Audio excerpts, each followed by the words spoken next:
The day my sister twirled in her wedding dress was the day I decided to become someone else. Not because of the dress, a $12,000 monstrosity of tulle and crystal, but because of what my mother said when I discovered how they paid for it. I'm Rachel, and this isn't a story about a wedding. It's about a lake house and what happens when you push someone too far. Isn't she just perfect? My mother, June, dabbed at her eyes with a monogrammed handkerchief while Kylie spun in front of the boutique's mirrors. This is exactly what I imagined for my baby girl. I sat in the corner, pretending to admire the spectacle while scrolling through my phone. A notification from my real estate alerts caught my eye. Sold. 1456 Lake Haven Road. My stomach dropped. I clicked the link, praying I was wrong. "Mum," my voice cracked. Did you sell the lake house?" The boutique went quiet. Kylie stopped spinning. "Oh, that," my mother's voice turned brittle. "We were going to tell you at dinner tonight, but since you're asking, yes, we did." The room started spinning. That house was everything to me, the only place where I could breathe, where I felt real, where I spent every summer reading on the dock while Kylie performed for our parents' attention.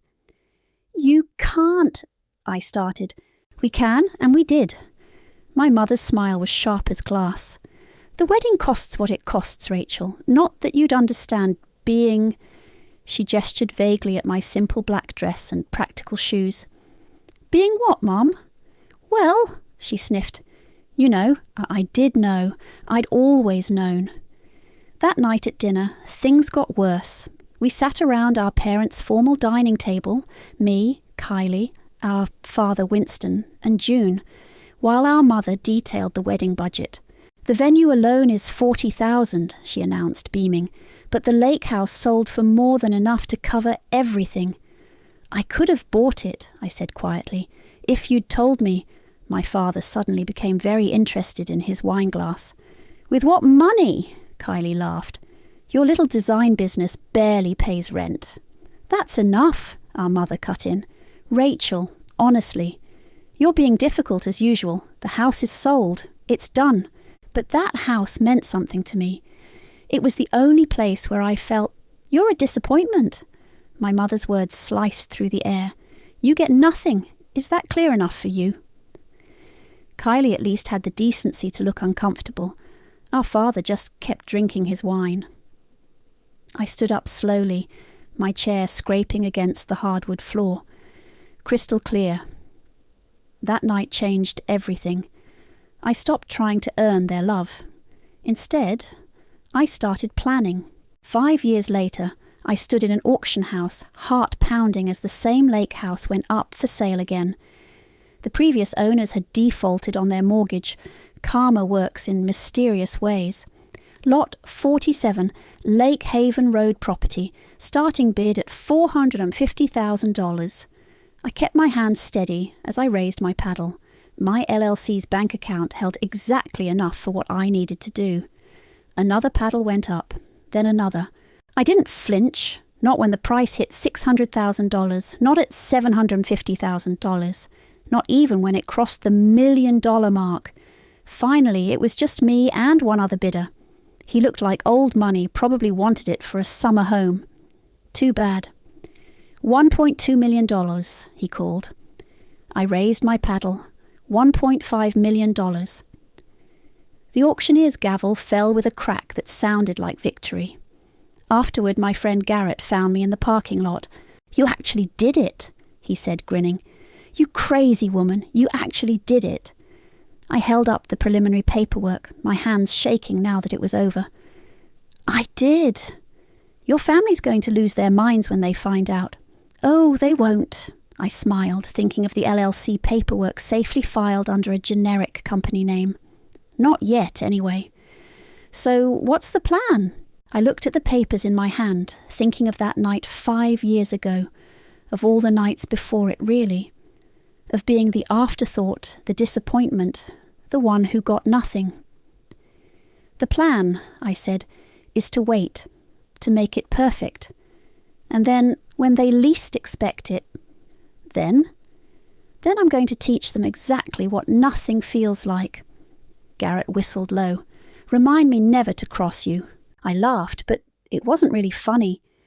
Because here's the thing about being called a disappointment your whole life. Eventually, you stop disappointing yourself, and you start becoming someone they should have been afraid of all along.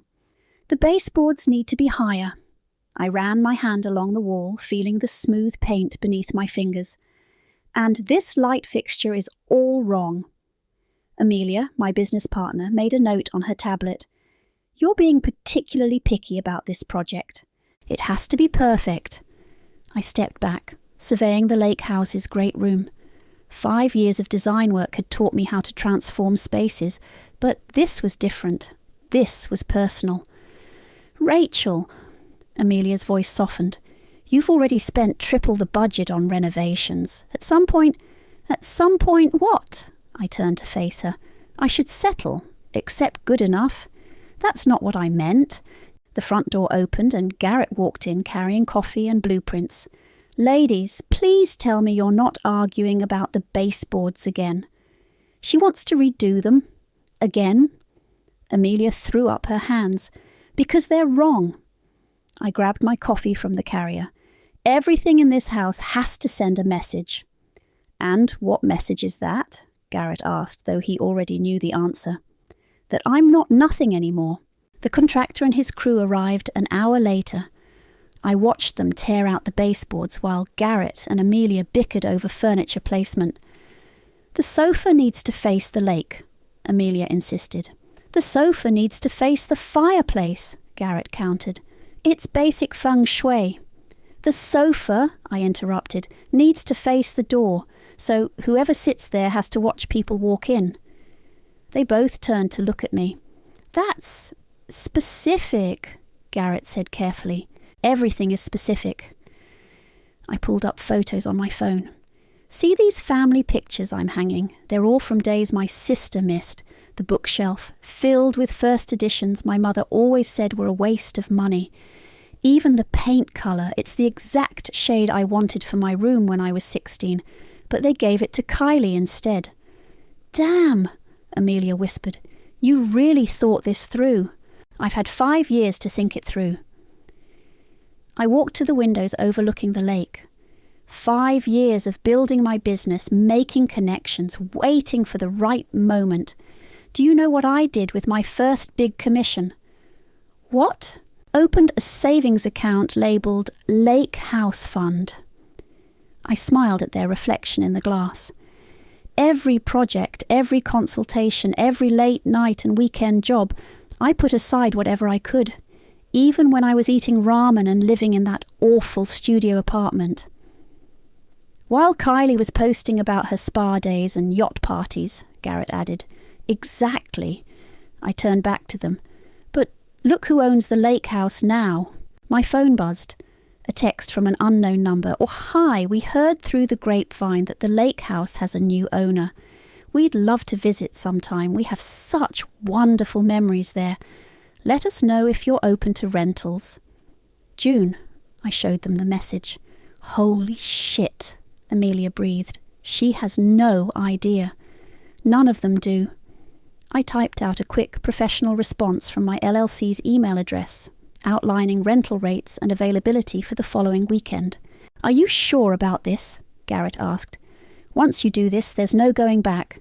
I'm sure. I walked to the kitchen and opened a drawer, pulling out a thick stack of papers. That's why I had my lawyer draw these up. Rental agreement, liability waivers, security deposits. And this. I handed them the last document. Acknowledgement of prior ownership and waiver of claims, Amelia read aloud. Rachel, this is insurance. I took the paper back. They'll have to sign it before they can stay here. It specifically states they acknowledge selling the property and waive any emotional claims to it. That's deliciously evil, Amelia said admiringly. That's business. I tucked the papers away. They taught me that family means nothing without a contract. My phone buzzed again. June had already replied, eager to book the weekend. Perfect, I said, showing them the message. That gives us exactly 10 days to finish everything. And then what? Garrett asked. I walked to the front door, running my hand along the new wallpaper, imported from Italy, worth more than my first car. Then I'm going to stand right here and watch their faces when they realise exactly who they sold their precious lake house to. You know they're going to try to make you feel guilty, Amelia warned. Probably.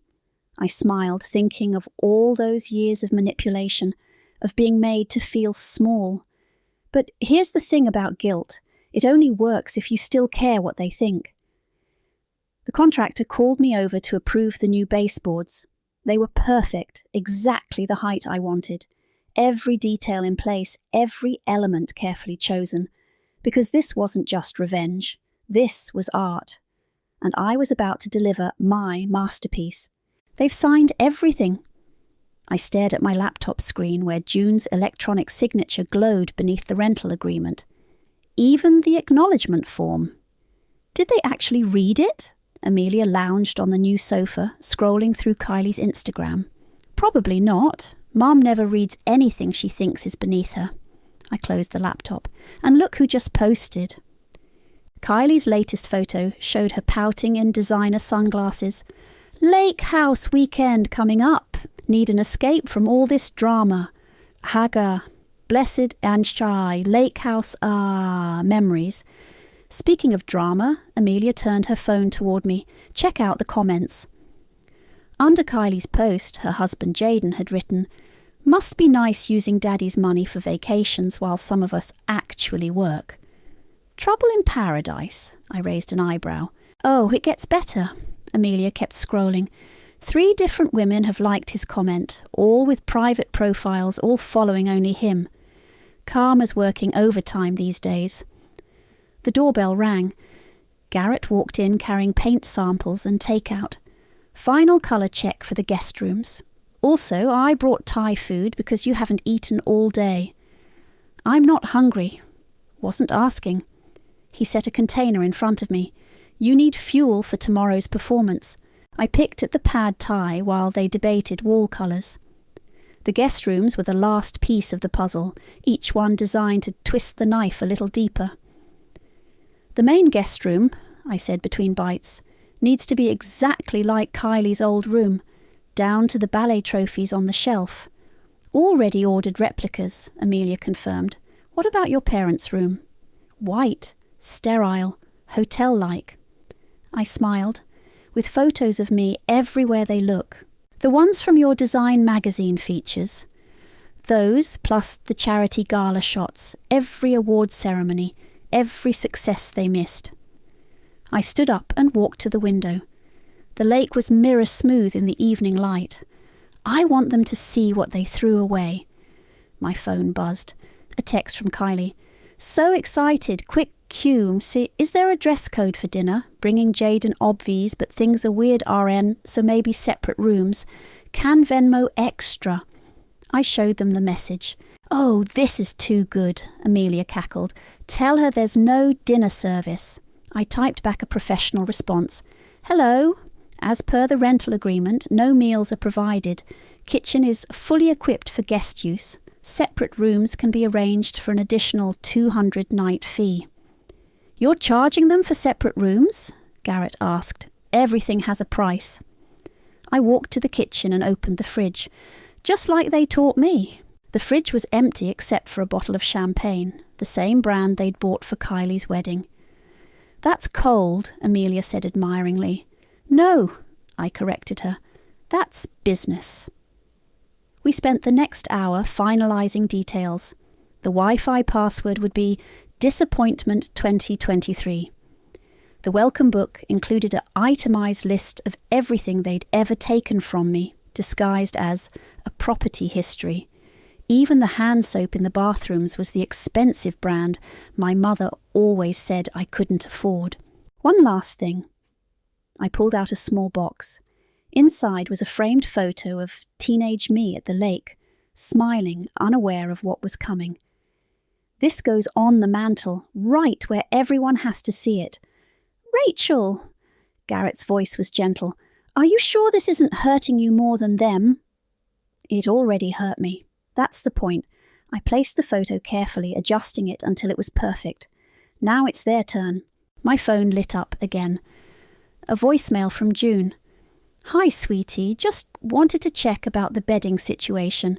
Kylie's very particular about thread count, and Winston needs extra pillows for his neck.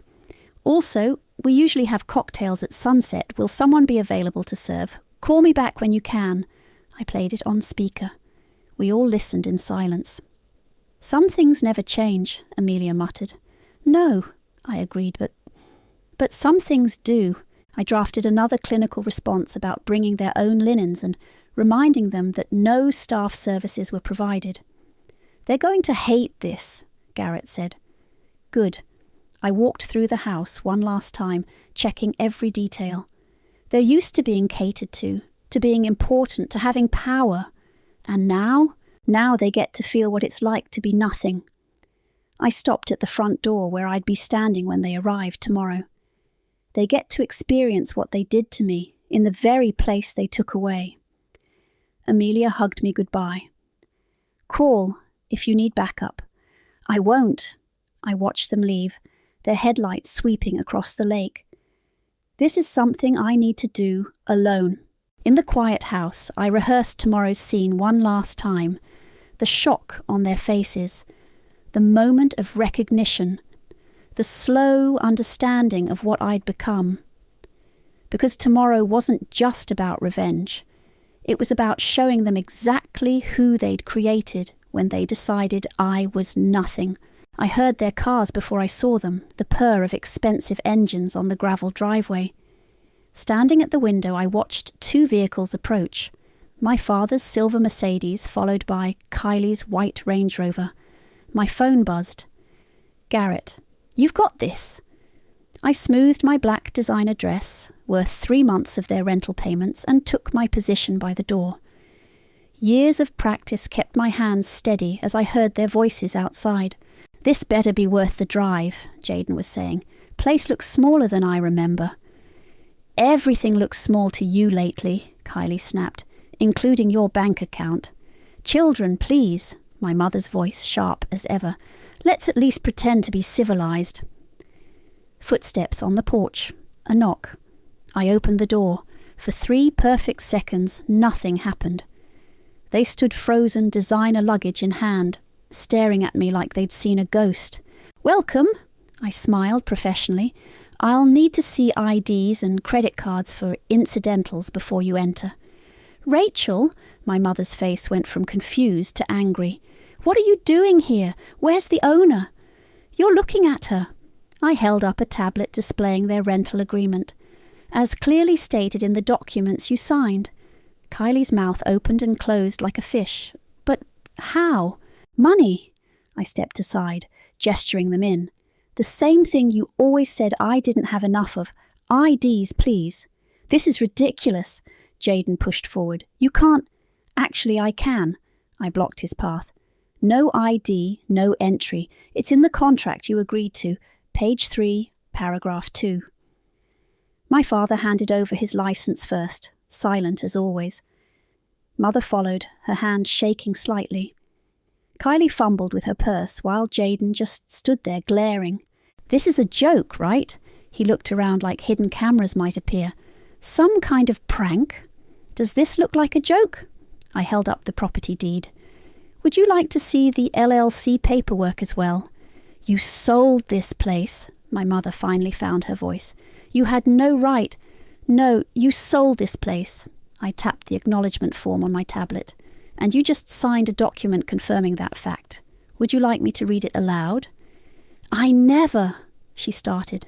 I, June, hereby acknowledge that I willingly sold the property at 1456 Lake Haven Road, relinquishing all emotional and legal claims to said property. I looked up. Your signature is right there. You tricked us.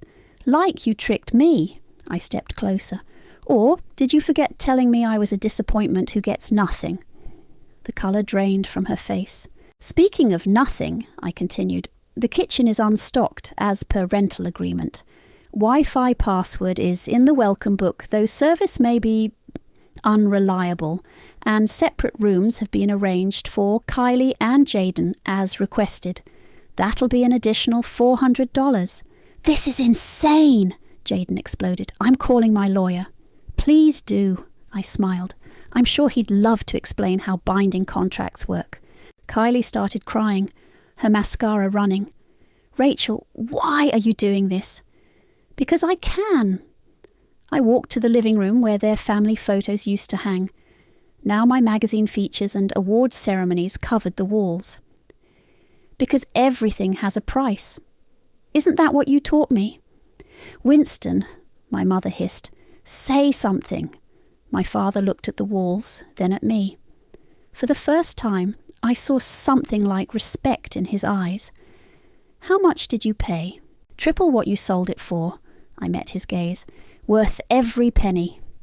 This is harassment, Jaden declared. We're leaving. Fine, I shrugged. But the rental fee is non-refundable, as clearly stated in the contract, my mother finished bitterly. Yes, we get it. Do you? I walked to the mantel, where teenage Rachel smiled from her frame. Do you really get it, Mom? Because I don't think you do. Not yet. But you will. What's that supposed to mean? It means welcome to my lake house. I gestured to the sofa, positioned perfectly to face the door, to face this moment. Please sit. Make yourselves comfortable, or leave. Either way, you're paying for the weekend. They stood there, trapped between pride and economics. Finally, Kylie dropped onto the sofa, still sniffling. The others followed, looking lost in what used to be their sanctuary. Oh, I added, picking up my purse. One more thing. What now? Jaden growled. Checkout is at 11 a.m. sharp. I opened the door. Late departures will incur a fee of $500 per hour. I trust you remember where everything is. I left them there, sitting in their designer clothes, surrounded by evidence of my success. As I drove away, I caught a glimpse of them in my rearview mirror. Small figures in a big house that would never feel like home to them again, just like they'd planned for me. Except I'd changed the ending. The security cameras caught everything. From my laptop at Garrett's house, I watched my family implode in real time. You should have read the contract. My mother paced the living room, gesturing wildly at my father. This is your fault. You always handle the legal documents. Me? Winston finally snapped. You're the one who sold the house without consulting anyone. You're the one who... Oh, don't you dare! June whirled on him. Don't pretend you didn't agree to everything. You never stopped me, not once. Guys, please. Kylie sat on the sofa, scrolling through her phone. Can we focus on the real problem? My followers expect late content, and this is not the aesthetic Your followers? Jaden's laugh was ugly. Is that all you care about, your precious aesthetic, while we're being held hostage by your psycho sister? Don't call her that, Kylie said quietly. Why not? She's clearly lost it. Normal people don't do this kind of thing. Normal people don't cheat on their wives either, Kylie muttered. The room went silent. What did you just say? Jaden's voice was dangerous. You heard me. Kylie looked up from her phone. Jessica from accounting, Maria from the gym. Should I continue? I can't watch this, Garrett said from behind me. I can. I turned up the volume. On screen, Jaden grabbed his keys. I'm out of here. You can't leave. June blocked his path. We've paid for the whole weekend, and the contract clearly states, screw the contract, he shoved past her, and screw this whole family. If you leave, Kylie called after him, don't bother coming back. The door slammed. Through another camera, I watched Jaden's car spray gravel as he peeled out of the driveway. Well, my mother smoothed her hair, I suppose that saves us the extra room fee. Is that really all you have to say? Kylie's voice cracked. My marriage just ended and you're worried about room fees. Your marriage ended long before today, dear. June sat primly on the edge of the sofa. Now, about dinner. There must be some delivery service out here. There isn't, I switched to the kitchen camera, where my father was opening empty cabinets. I made sure of it. "She really thought of everything," Garrett said admiringly. Almost everything." I pointed to a new figure walking up the driveway. "But I didn't plan for that." The doorbell rang. Through the front door camera, I watched my mother open it to find Stacey Hopkins, former high school classmate and current local news reporter, standing there with a microphone and cameraman. "Mrs. Edwards, Stacey Hopkins from Channel 8 News. We're doing a story on the lake house. Care to comment on your daughter buying back her childhood home?" My mother's face went white. "How did you—" "Property records are public." Stacey smiled sweetly. "And people talk, especially about a successful businesswoman paying triple market value to reclaim the house her family sold to fund her sister's wedding. It's quite a story." "No comment." June tried to close the door. "That's fine." Stacey held up her phone. "We already have quotes from several locals who remember how the Edwards family treated their eldest daughter. Should make for an interesting segment." Inside, Kylie had started crying again. "This is going to ruin my influencer partnerships." "Your partnerships?" My mother spun around. "What about my reputation, the charity board, the country club?" My father just sat there staring at my magazine covers on the wall. "Turn it off," Garrett said gently. "You've made your point." "Not yet." I watched as my mother tried to salvage the situation with Stacey, offering quotes about family misunderstandings and private matters. "This isn't healthy, Rachel." Neither was growing up with them, but I closed the laptop anyway. "Want to know the funny part?" "What?" "They still don't get it. They're worried about their image, their followers, their social standing, but they're not worried about me. They never were." My phone buzzed with a text from Kylie. "Can we talk, please?" "Are you going to answer her?" Garrett asked. I thought about it, about all the times I'd reached out to her, all the times she'd chosen our mother's approval over her sister's pain. "No." I put the phone away. She had 20 years to talk. Now she can experience what silence feels like. And what does revenge feel like? I looked out Garrett's window toward the lake where my family was trapped in a house full of memories they couldn't escape. It feels like justice, but later that night, alone in my apartment, I wondered if justice was supposed to feel this hollow, if winning was supposed to leave this much emptiness behind. Then I remembered my mother's words, "You're a disappointment. You get nothing." And I smiled because nothing had never felt so much like everything. The story broke at 6 p.m. Local designer buys back family lake house in ultimate power move, blazed across Channel 8's evening news. By 7 p.m, my phone wouldn't stop buzzing. "Have you seen this?" Amelia texted, linking to 3 different local news sites. "You're trending." I hadn't planned on going back to the lake house that evening, but the security cameras showed my mother having what looked like a complete meltdown. Some things you just had to see in person. The sun was setting when I pulled up. My mother stood on the porch, phone pressed to her ear. "Complete disaster, Margaret. No, of course I can't attend the charity gala now. What would people say?" She froze when she saw me step out of my car. "I'll call you back," she said into the phone, then turned to me. "Come to gloat?" "No," I walked past her into the house, "just making sure you're not damaging my property." Kylie sat curled on the sofa, scrolling through comments on the news story. My father stood by the window drinking what looked like his 4th scotch of the evening. "Did you have to do it like this?" My mother followed me in. "Did you have to humiliate us?" "Humiliate you?" I turned slowly. "Like you humiliated me. For years. We gave you everything. You gave me nothing." I gestured around the room. "And now look, I had to buy it all back myself." "Always so dramatic." She perched on the armchair, smoothing her skirt. "You were just difficult, always so sensitive, so needy." "Mum, stop." Kylie's voice was barely a whisper. "What? It's true. We did our best with her, but some children just—" Your best? I laughed. Your best was telling me I was a disappointment. Your best was selling the only place I felt safe without even asking me. Your best was... You're doing it again, my mother cut in, making everything about you. This is exactly why we... Why you what? I stepped closer. Why you chose Kylie. Why you decided I wasn't worth loving.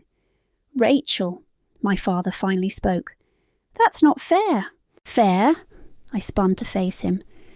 Was it fair when you sat there drinking while she tore me apart? Was it fair when you signed away this house without a word?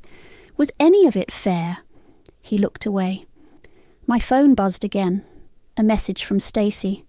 Follow-up interview tomorrow. People are fascinated by your story. Already hearing from others who've been through similar family trauma.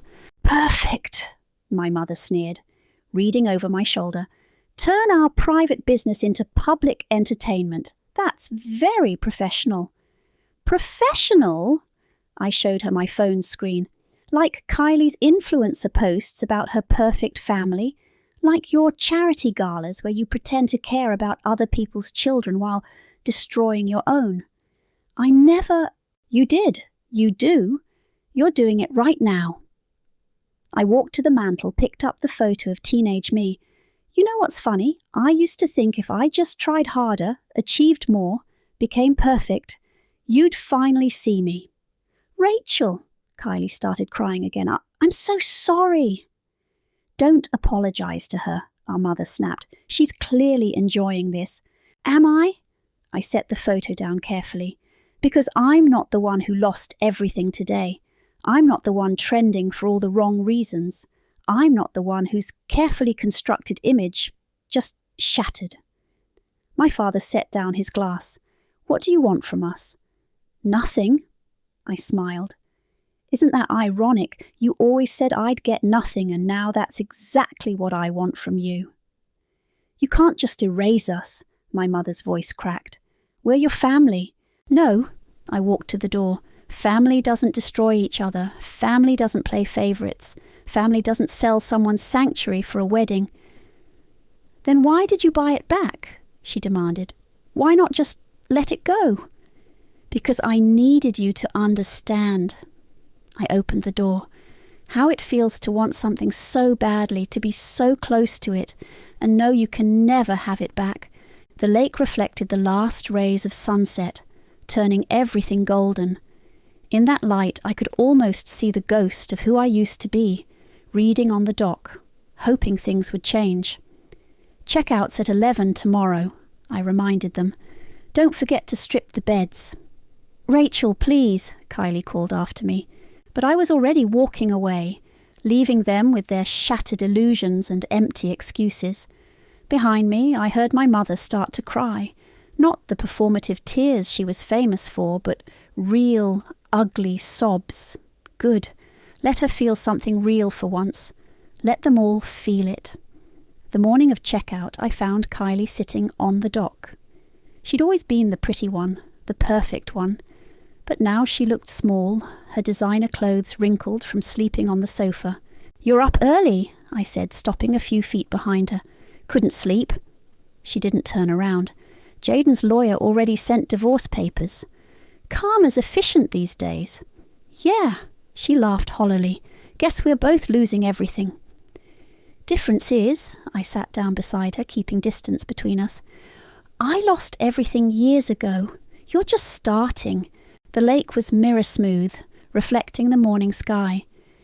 We used to swim here every summer before appearances and achievements became more important than joy. I always envied you, Kylie said suddenly. What? You were so strong. Even when Mom was awful to you. Even when I was awful to you. She picked at a loose thread on her sleeve. I knew what they were doing was wrong, but I was too scared to stop it. There's always a choice, Kylie. Is there? She looked at me finally. Because I chose being the perfect daughter, and look where it got me. A fake marriage, a bunch of followers who only care about my highlight reel, and a sister who hates me. I don't hate you. No, her smile was bitter, could have fooled me. If I hated you, I gestured at the lake house behind us, I wouldn't have bought this place back. I'd have let it rot like they let me rot. Then why did you? Because this place was real. I dipped my fingers in the cool water. Everything else was performance. Mum's perfect family, your perfect life, Dad's perfect silence. But here I could just be. I remember. Kylie's voice softened. You used to read for hours out here. Mum hated that. Mum hated anything she couldn't control. A door slammed behind us. June's voice carried across the lawn. Kylie, we're leaving in 20 minutes. Neither of us moved. You know she's going to spin this, Kylie said. Make you the villain. She's already calling everyone, doing damage control. Let her try. I stood up, brushing off my pants. Truth has a way of outlasting lies. What about me? She looked up, mascara smeared under her eyes. What am I supposed to do now? Whatever you want, that's the point. I don't know what I want. Her voice cracked. I don't know who I am without all of this. Then figure it out. I started walking back to the house. But do it somewhere else. This is my sanctuary now. Rachel, she called after me, for what it's worth. I'm sorry for everything. I stopped but didn't turn around. Sorry doesn't fix 20 years, Kylie. I know. She stood up, wobbling slightly in her impractical shoes. But maybe it's a start. Inside, my parents were gathering their things. My mother's face was carefully made up, armour back in place. My father looked older than I'd ever seen him. Keys, I held out my hand, and the security deposit is forfeit due to... I checked my tablet. Emotional disturbance of the property owner. This isn't over, my mother said, dropping the keys in my palm. Actually, it is. I showed her my phone, where Stacey's latest article was trending. Lake House story sparks national conversation about family trauma and generational healing. You're ruining us, she whispered. No, Mom, you did that yourself. I opened the door. I just bought the house where it happened. They filed out one by one. My father paused in the doorway, looking like he wanted to say something, but in true Winston fashion, he just nodded and left. Kylie was last. What happens now? Now? I smiled. Now I live my life, and you live yours, separately. And them? She glanced at our parents, already arguing by the cars. They get to live with what they created. I started closing the door. Goodbye, Kylie. Wait. She stuck her foot in the door. Can I call you sometime? I looked at her, really looked at her. Behind the designer clothes and perfect makeup, I saw something new, something real. I'll think about it. She nodded and stepped back. I watched them drive away, 3 separate cars heading in different directions. Fitting, really. The lake house was quiet again. My lake house. Walking through the rooms, I straightened a few pictures, adjusted a pillow, erased all traces of their presence. Outside, the dock waited. I grabbed a book, one of the first editions my mother had called a waste of money, and headed down to my favourite spot. It was time to start a new chapter, one where I was the author. The autumn wind rippled across the lake as I hung the new sign on my porch. Entry requires respect. Garrett held the ladder steady while Amelia critiqued the placement. Little to the left, she called up. It needs to be the first thing people see. Like my family did? I adjusted the sign. Perfect view from the driveway. Speaking of family, Garrett handed me the morning's newspaper. You made the lifestyle section again. The headline read, Lake House Story Inspires Support Group for Adult Children of Narcissists. Below was a photo of me on the dock, looking out over the water.